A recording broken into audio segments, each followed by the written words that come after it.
Hello and welcome to the vlog. It's Pete here, and today it's all about upcycling, and we're going to be using some of our wonderful effects range. Now, if you've never seen the effects range, then check it out. Oh, and by the way, at the end of the vlog we are going to have a voucher code so you can get 20% off some of these products if you wish. Now, we're going to be taking a couple of old frames and re-loving them. And this is my family, that's my grandmother and my daughter, so 2 generations there. Enjoy. Right, well, I've got my frame ready to go. As I said, this is just a cheap frame, but go to your local charity shop, see what you can find. There's all sorts of goodies to be found if you have a good old route, and you really can get something spectacular out of very little outlay. So as you can see, I've used my Sizzix creamy acrylics here, and they do dry up wonderful matte. Now, I'm not actually starting off with black. I want to use a very dark grey. So I'm mixing together the black and the white, and that is about the colour I'm looking for. Now, if that's too thick for you, the reason we do them thick is because you can get body, you can get dimension in these wonderful, wonderful paints. But if you do want to thin it down, a bit of water, and it's all yours. I'm using this brush. Now, the good thing about these techniques, mixed media techniques like this, is that you don't need to have the best brushes. In fact, I would say don't get the best brushes, because I'm using this brush to get in all those little gaps. I want to get in every one. So if you take a quality brush and you press the bristles into something like that, it's not going to last you, it really isn't. But luckily there are so many cheap brushes out there, and actually not bad quality, some of them. Pays to shop around. So we're going to go all the way around here. I won't bore you with this bit. I'm going to put that down, and when we come back it'll be all ready to go. Okay, so here it is. It's all dry, and you can see it's not perfect. It's quite imperfect, if anything, but that's fine. For the techniques we're using, that's absolutely fine. You don't need to flood it with color. So that's a nice, it's not black, it's a very, very dark gray. Next up, what I'm going to do is I'm going to add some white to that, because I'm going for a lighter gray this time. And I'll take my brush and I'll mix that in. And that's about the color, maybe a bit darker. Bring in some more of that black. You can always adjust it, and the beauty of techniques like this is if you're not happy with it, well, just paint over it and start again. Perfect. Right, there we are. We've got my grey, and I'm actually going to spritz into that with some water. So now this is quite liquid. So I'm picking that up, and this is just a sea sponge, and I'm going to press into this frame all around, and you can see again, imperfection is the watchword on this, because I don't want it to dry. I don't want it to dry, because what I want to do, I'm going to go into that, spritz into it. So I'm going to let that run down. Can you see how that's running down there? And you know what? If there's too much, you can simply lift it away. You can add more. You can get this to exactly where you want it. So let's pick up some more of that paint. And we're getting all these lovely grooves. So that grey paint actually gets inside all the crevices. And that's what creates this lovely patina effect. So we'll go on the outside as well, just drag that round like that. Spritz with the water again, really get in there. And again, come into it. Get it looking mottled, get it looking imperfect. There we are. Ah, wonderful. And then make sure you go around the sides as well. And you know what, folks? I think that that's just about ready, but I'm going to let it dry, and again, we'll come back to you in a second. So, there we have it. It's all dry. I think it's pretty spectacular as it is. It looks so realistic, the patina, and you can see how easy those techniques were to apply. But before we carry on, there is one more thing that I want to do, and I'm going to bring in my wonderful luster wax. Now we've got rose gold, gold and silver, and I'm going to show you why you really need to use all three. Because I'm going to use the rose gold as a base coat, and I'm going to take some out on my fingertip, and I'm going to apply it to the card like that. The reason is I don't want too much built up on my finger. I don't want any blobs. So I'm going to come in here and I'm going to brush over these surfaces where there's a raised edge. I'm going to go over that. And we're just going to do one corner to show you for now, and then I'll bring in the original one to remind you. So that's the rose gold. So you can see I'm getting them everywhere with the rose gold.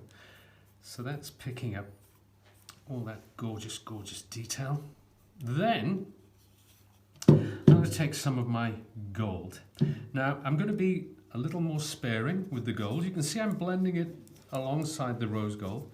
It doesn't matter if we get both. And I'm being very careful not to have any blobs. And this time I'm being a bit more delicate. I'm just picking out certain details. I don't want to flood it with this gold because it's a lot lighter and not so forgiving. So there's the rose gold and the gold together. And then finally for that extra detail, we have the silver. And you can see the silver here. It's much, much lighter. So this time I'm just picking out just odd areas. You can see I'm not going over the whole thing. I don't want to flood it with silver because I want those two other shades to come through. But there we are, that's rose gold, gold and silver. Now, if we look at that in one corner, and let's take my original, and you can now see the full effect going all the way around with those three tones, the rose gold for the base, the gold, and then the silver, and that lovely patina all the way around. And it really does look like an old vintage frame. I love this one, I really do. But that's the first one. But let's bring it up to the modern day, shall we? And I'm going. So that's my grandmother Kitty. So we'll pop Grandma over here, and I'm going to bring in my next frame now. Relatively cheap frame.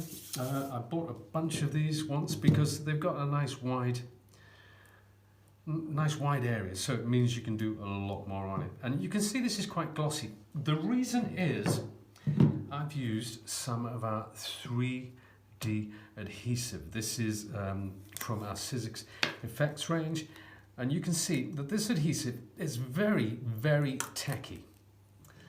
And that's how it looks in the pot. You can take that out with either a brush or a palette knife. What I've done here is I've brushed it on there about 3 or 4 days ago, and I put my hands on it, and it's quite tacky. So what I want to do is make it tackier still.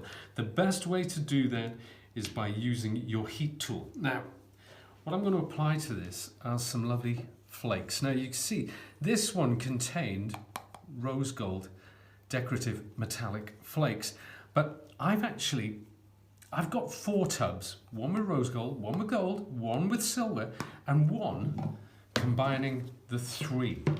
So this is what it looks like. So there's my gold, my rose gold, and my silver, and the flakes are getting everywhere. That's the one drawback of this. It does get messy, but the effects, oh my goodness, so spectacular. Now let's take my frame. And again, I'm going to apply the heat over the top of where I'm putting down the glue, and straight away I can feel it regaining its tackiness. And I just brush this on with a paintbrush. So there we are. The next thing, I'm going to pop it in the tub, and I'm just going to use fingertip pressure just to rub that in. And we'll leave some on just to show you the contrast. There will be gaps, and they're easy enough to fill, But with the first application, let's take a brush. So this is quite a stiff brush. Some people use very sort of scouring pads, but not the really rough ones. This sort of thing that you can get there. Oh, most stores have them these days, don't they? So there we are. We'll brush away the excess, and in doing so, I'm pushing all of these metallic flakes into the glue, so we're smoothing that out as well. But doesn't it look great when you apply the 3 different colors like this? So you can see, as I said before, there are gaps, but you know what?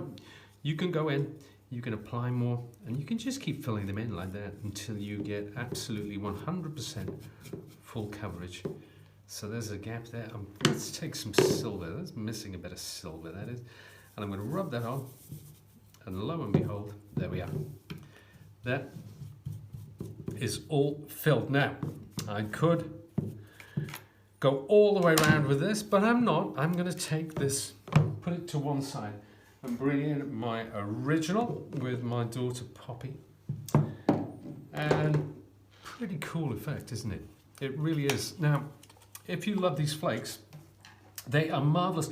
If we take the first frame, for example, and cover that in the 3D adhesive, these flakes are perfect for getting in all of those little gaps. So any 3D items or anything with a texture, you want flakes. Now, as well as flakes, we also have decorative foil sheets. Now, those are slightly different, similar effect, but slightly different. And I'm going to show you how to get the best out of those with a frame. Now, this is just a piece of black card.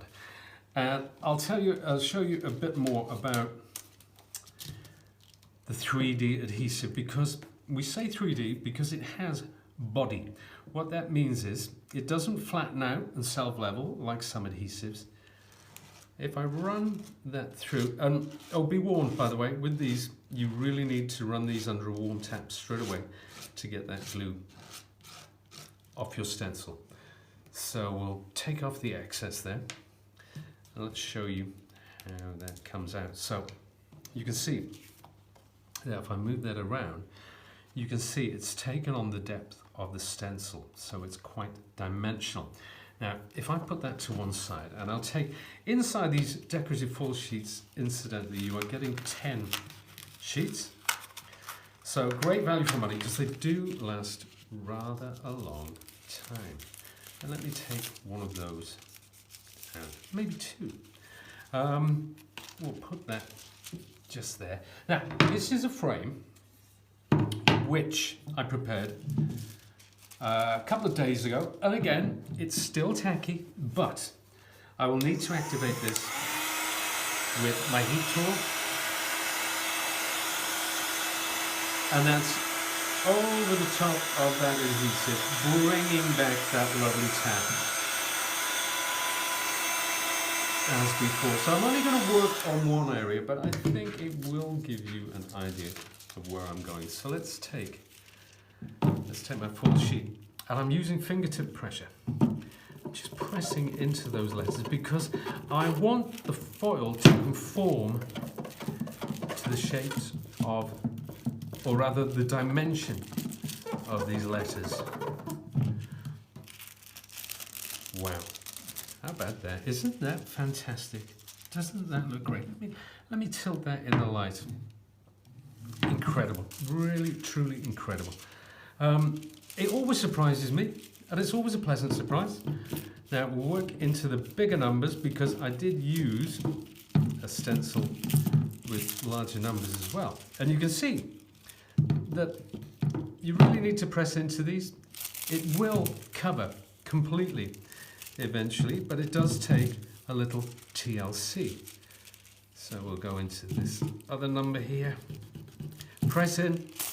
If you're not getting full coverage, simply go back in with your heat tool, reapply, reactivate the 3D glue, and away you go. There we are. Let's do just that, shall we? So we'll reapply that over the top of those numbers. These are, of course, numbers. Do I keep saying letters? I think I do, don't I? There we are.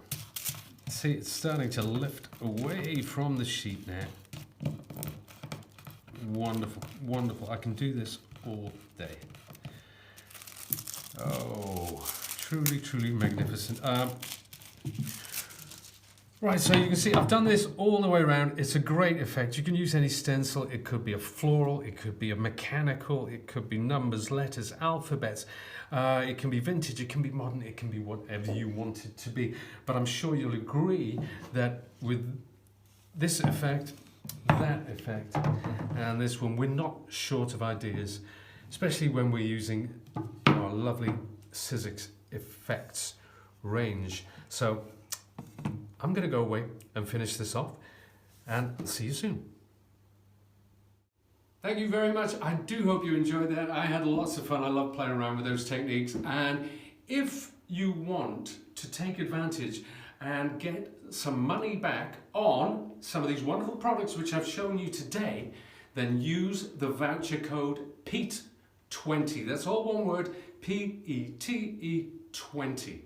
Okay, and I hope you do. I hope you do, because they really are wonderful. Thank you so much for joining me today, and I'll see you again soon.